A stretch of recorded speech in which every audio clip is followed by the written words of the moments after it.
देश में स्टार्टअप की लहर है, लेकिन स्टार्टअप के लिए ज़रूरी होता है एक बढ़िया आइडिया और पूंजी। अक्सर देखा जाता है कि बिजनेस का बढ़िया आइडिया होते हुए भी उतनी पूंजी ना होने की वजह से बिजनेस चालू नहीं हो पाता।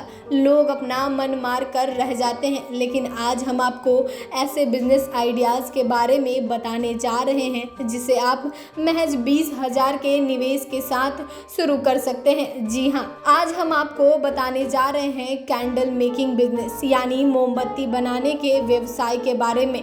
तो चलिए आपको बताते हैं कि आप कैसे शुरू कर सकते हैं यह बिजनेस, कितनी आएगी लागत और कितना होगा मुनाफा। मोमबत्ती बनाने का बिजनेस यानी कैंडल मेकिंग बिजनेस यूं तो ऑल टाइम हिट बिजनेसों में से एक है। छोटे से लेकर बड़े शहरों में काफ़ी संख्या में लोग इस बिजनेस से अच्छी कमाई कर रहे हैं। आप जानते ही हैं कि ज़्यादातर घरों में लाइट जाने पर रोशनी के लिए कैंडल्स का ही इस्तेमाल किया जाता है।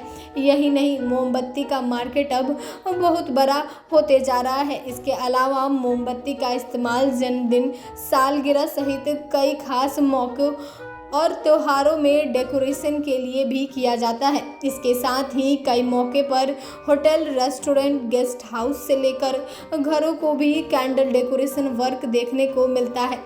वहीं आजकल अरोमा थेरेपी, सुगंध चिकित्सा के लिए फ्रेगनेंस कैंडल का खास तौर से इस्तेमाल हो रहा है। ऐसे में आपके लिए यह बिजनेस काफ़ी फ़ायदेमंद साबित हो सकता है। इसके अलावा आप चाहे तो बाज़ारों में डिमांड के मुताबिक रंग बिरंगी खुशबूदार डिज़ाइनर मोमबत्तियाँ बनाकर बेच सकते हैं। इस बिज़नेस को आप केवल 20,000 के निवेश में आसानी से शुरू कर सकते हैं। वैसे तो किसी भी बिज़नेस को शुरू करने के लिए एक बढ़िया स्ट्रैटेजी की ज़रूरत होती है, यानी जिस बिज़नेस को आप शुरू करने जा रहे हैं उसके लिए आपकी प्लानिंग क्या क्या है। कैंडल मेकिंग बिज़नेस में यूँ तो आपको कोई भारी निवेश की ज़रूरत नहीं होगी, लेकिन फिर भी आप तैयार करने के लिए कि किस तरह का प्रोडक्ट चुन रहे हैं उसके हिसाब से अगर आप कैपिटल इन्वेस्टमेंट का इंतजाम नहीं कर सकते हैं तो छोटे उद्योगों के लिए उपलब्ध बैंक लोन या सरकारी योजनाओं का सहारा ले सकते हैं। वहीं कैंडल बनाने, पैकिंग करने और तैयार माल को रखने के लिए आपके पास जगह होनी ज़रूरी है। इसके लिए अगर आप घर से ही कैंडल बनाने का बिजनेस शुरू करना चाहते हैं तो उसके लिए एक अलग कमरा होना ज़रूरी है। अगर ऐसा नहीं है तो आप जहां रहते हैं उसके आसपास इस कारोबार के लिए अलग से किराए पर कमरा भी ले सकते हैं।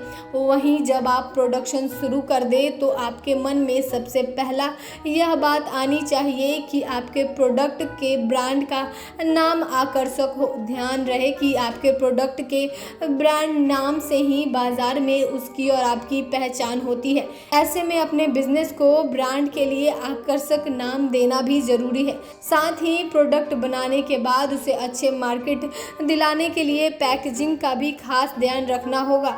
अगर आप सजावटी या फ्रेगनेंस कैंडल्स बना रहे हैं तो उसकी पैकेजिंग मजबूत होने के साथ साथ आकर्षक भी होनी चाहिए। वहीं जब आप प्रोडक्ट बना लेंगे तो उसे बेचने के लिए आपको बड़े होलसेलर और रिटेलर से संपर्क करना होगा। उनसे डील करते समय इस बात का ध्यान रखें कि प्रोडक्ट बनाने का आपका खर्च अच्छी तरह से निकल आए। शुरुआत में आपको प्रॉफिट मार्जिन कम रखना है। जब आपके प्रोडक्ट की क्वालिटी अच्छी होगी तो लोग उसे बाज़ार में ढूंढेंगे और इससे बाज़ार में डिमांड बढ़ेगी। तो फिलहाल के लिए खबर में इतना ही। चैनल को सब्सक्राइब करें, फेसबुक पेज को लाइक करें। वीडियो देखने के लिए आपका धन्यवाद।